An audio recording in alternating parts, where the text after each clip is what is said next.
Pai do Senhor, que bom novamente estar com você através deste canal. Para quem não me conhece, meu nome é William Cristo. E segundo a vontade de Deus, guiado pelo Espírito Santo e sobre a sua palavra, quero eu ministrar uma palavra ao seu coração. Hoje eu queria pedir algo para você especial, um pouquinho do seu tempo e com ele o seu coração, porque eu tenho uma mensagem de Deus para ele. Hoje eu queria compartilhar com você no livro de João, o Evangelho de João, o capítulo 11, versículo 39, somente a primeira parte que diz: Disse Jesus, tirai a pedra, Marta, irmã do defunto. Essa passagem é muito conhecida. Fala-se da ressurreição de Lázaro. A Bíblia relata que ele estava com enfermidade. Marta e Maria, que ambas, as duas, era irmã de Lázaro, mandou dizer Jesus. Jesus diz que aquela situação, aquela enfermidade não seria para a morte, mas que o nome de Deus ia ser glorificado e o seu filho através daquela situação. Jesus, sabendo a situação, Jesus permaneceu na onde ele estava por mais 2 dias. E Jesus chegou lá em Betânia depois de 4 dias. Ambas as duas irmãs questionaram Jesus da mesma forma, dizendo: Senhor, se o Senhor estivesse aqui, Lázaro não teria morrido. Mas no decorrer da passagem bíblica, diz que Jesus, quando Marta chegou a ele, Maria, ele se comoveu de íntima compaixão. E ele foi ao sepulcro, perguntou onde estava. E quando nós lemos aqui o 39, Jesus diz: Marta, remova a pedra do seu irmão, do defunto. Mas ela disse ao Senhor Jesus: Olha, Senhor, já cheira mal, já faz 4 dias. E Jesus diz: já não te falei quantas vezes?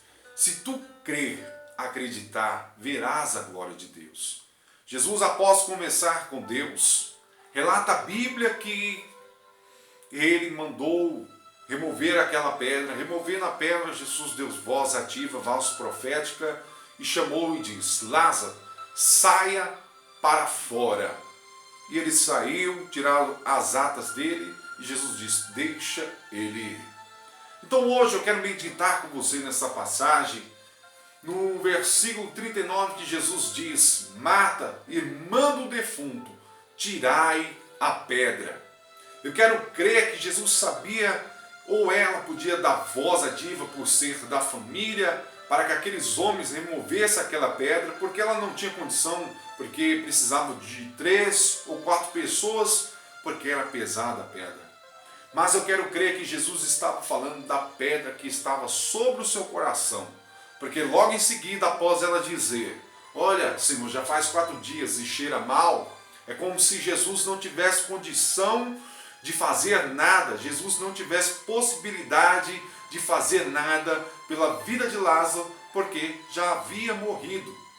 Ou seja, Jesus diz: já não te falei, Marta, se crer, acreditar, verás a glória de Deus. Ou seja, Jesus, já não te falei lá, quando você mandou me avisar, que aquela morte, que essa enfermidade não seria para a morte, e o nome de Deus vai ser glorificado, e o filho dele também, através dessa situação.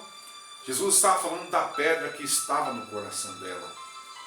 Eu não sei como está o seu coração, eu não sei como está a sua mente, como está a sua visão em termos de fé. Não sei como você tem andado, como está a sua situação. Mas eu entendo que toda a palavra de Deus, ela não volta vazia para aquilo que é lançado. Então, esta palavra é para você.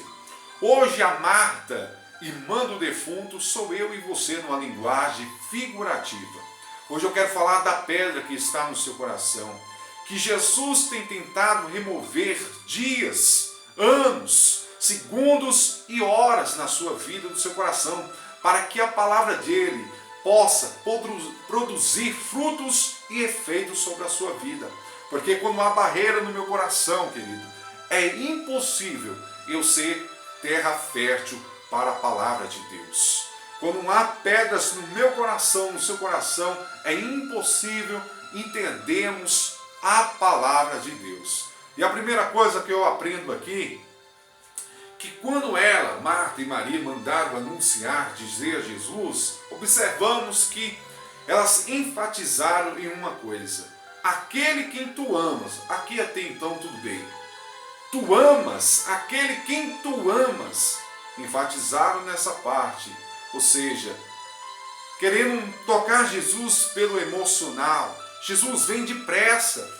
Você não ama ele? Ele não é querido? É Lázaro, Senhor Jesus. É Lázaro, seu amigo. Venha, Senhor. Como se Jesus viesse correndo, rápido. Mas Jesus, ele permaneceu naquele lugar. Muitas vezes trabalhamos a nossa fé dessa forma e pioramos. Em vez da pedra ser removida, há de crescer mais. Porque aí não vamos entender a palavra de Deus. Não vamos entender o trabalhar de Deus. Porque eu quero imaginar, porque a situação havia se agravado mais. A situação de Lázaro, aquela enfermidade. Só podemos falar de alguém vivendo a situação. Eu não sei eu sei a minha dor, as minhas dificuldades, mas eu não sei as suas dores, os seus traumas, as suas dificuldades. E às vezes oramos a Deus e clamamos a Deus, apelando pelo emocional. E quando agimos dessa forma, só atendemos o quê? A ficar fadigado, cansado, triste e não entendemos o operar da palavra de Deus. Lembramos daquele povo que Jesus disse, olha, mandou espias, os espias vieram, em vez de falar, olha, vamos tomar posse da terra, porque o Senhor nos prometeu, não. Eles inflamaram a terra toda, o povo se entristeceu, o povo se viram diante daquele gigante como um gafanhoto, mas Deus tinha deliberado a palavra. Era um povo que vivia por vista e não por fé, e vivia pelo emocional. Então, quando a gente trabalha na nossa vida, vive pelo emocional, é impossível Deus operar. Aí se cria uma pedra sobre a nossa vida, no nosso coração, e a palavra de Deus não produz efeito. Será que você quer agir, tem agido diante dos céus, diante do trono de Deus, pelo emocional? Emocional é uma coisa, quebrantamento é outra, querido. Ana viveu anos e anos indo a Siló. Mas Ana, quando se quebrantou na presença de Deus, a madre foi aberta. Salmo 51, verso 17 diz que o sacrifício para Deus é um espírito quebrantado. A um coração quebrantado e contrito não desprezarás, ó Deus. Então, quebrantamento é um, emocional é outro, atrapalha.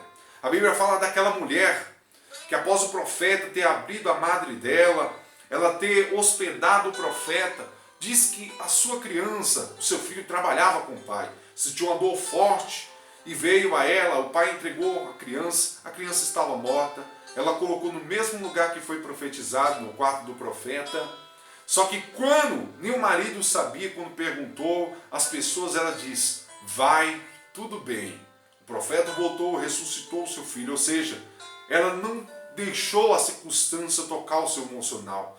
Ela não trabalhou pelo emocional, ela agiu pelo racional, entendendo o poder da palavra de Deus. Ou seja, a bênção dela não caiu por terra. Então, às vezes, essa pedra está crescendo, e pedindo do operar de Deus na sua vida, você tem trabalhado pelo emocional, você tem apelado com Deus no emocional, e Deus não trabalha dessa forma na nossa vida. A segunda coisa que, irmãos, mesmo Deus sabendo da situação que estava acontecendo com Lázaro, daquela enfermidade que, estava acontecendo ali, olha, entenda uma coisa, Jesus, ele ainda ficou o quê? 4 dias ainda lá. Ficou mais 2 dias, ficou 4 dias, Jesus não veio.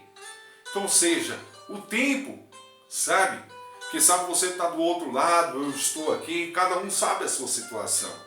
Você está esperando em resposta com Deus. O seu celeiro, o gás acabou, o celeiro está vazio, o dinheiro acabou, o desemprego bateu a porta, os currículos que você enviou não está sendo respondido, você trabalha por conta, você não está tendo resposta e a tendência é piorar. Quem sabe você está do outro lado, uma enfermidade está melhorando, aí já vem outra acontecendo, as coisas só estão agravando e você clamando ao Senhor, buscando ao Senhor. Romanos 12 diz que alegrai-vos na esperança, sede paciente na tribulação e perseverai na oração. Jesus não veio, sabe? Jesus, ele não chega atrasado, o seu relógio não é de acordo com a nossa vontade e o meu querer e o teu querer. É diferente. Mas elas queriam que Jesus viesse. Mas Jesus tinha algo a fazer naquele lugar. Jesus tinha algo a mostrar àquele povo, a elas, aos discípulos e aquele pessoal que vivia ao redor daquele lugar. A Bíblia relata de um homem que estava próximo a um tanque chamado Betesda. Betesda, para quem não sabe, significava casa de misericórdia. Foram 38 anos aquele homem esperando o seu milagre. Segundo historiadores, aquele lugar não era um lugar assim largado. Havia líderes religiosos que tomavam conta daquele lugar. Havia propinas para guardar o lugar. Havia pessoas que tinham dinheiro, que pagavam servos, escravos para guardar o lugar. E aquele era um pavilhão cheio de pessoas. E aquele homem esperava 38 anos num lugar chamado Misericórdia, que talvez não se havia misericórdia. Salmos 41, verso 1. Esperei com paciência no Senhor, e Ele se inclinou para mim e ouviu o meu clamor.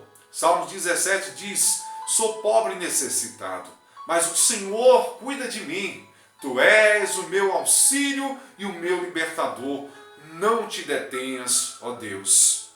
Aquele dia Jesus, como era de costume dos judeus, ir para as festas dos judeus. Não sei se era a festa dos tabernáculos, ou dos pães asmos, ou a festa dos pentecostes, mas Jesus estava naquele lugar. Ele era a própria misericórdia. Jesus diz, levanta e toma a tua cama e anda. Aquele homem foi curado. A própria misericórdia, o Pai da misericórdia estava lá. Jesus de Nazaré chegou no tempo e na hora certa.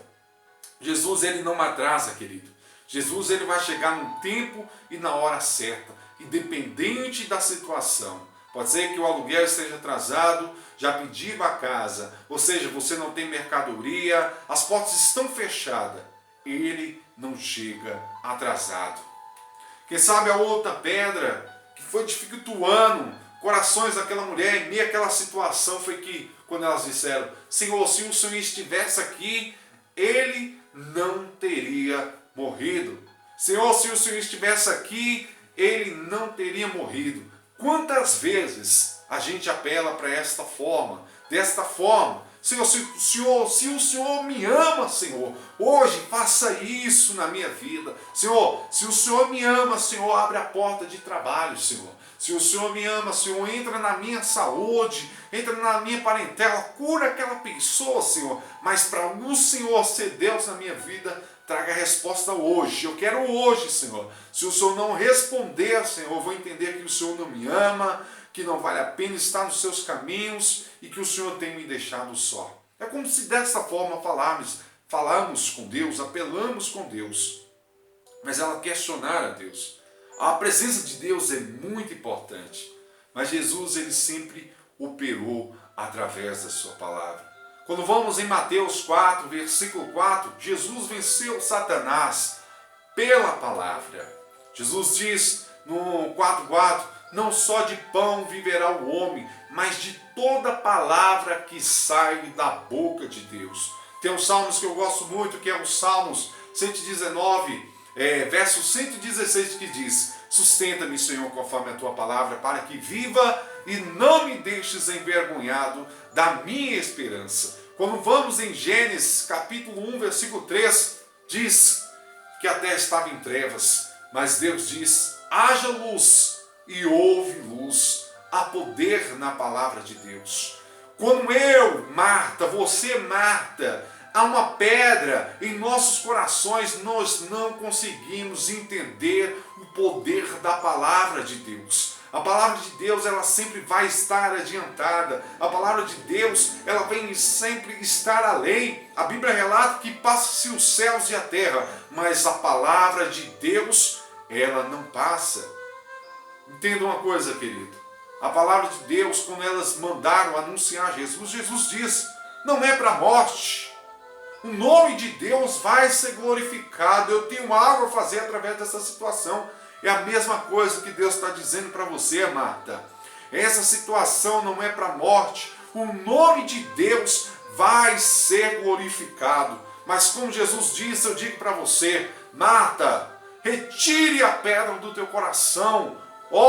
Irmã do defunto, ou seja, você que está com esse problema, você que está com essa dificuldade, retire a pedra do teu coração, porque há poder na palavra de Deus. Se uma palavra de Deus foi lançada na sua vida, entenda uma coisa, ela não vai voltar vazia, ela vai trazer a solução para a sua vida. Então eu, William Cristo, através da palavra de Deus, ministrada, guiado pelo Espírito Santo do Senhor, deixo esta mensagem aqui, e que o Espírito Santo de Deus possa falar ao teu coração, querido. Desperta, ó tu que dormes, e levanta dentre os mortos, e Cristo te iluminará. Amém?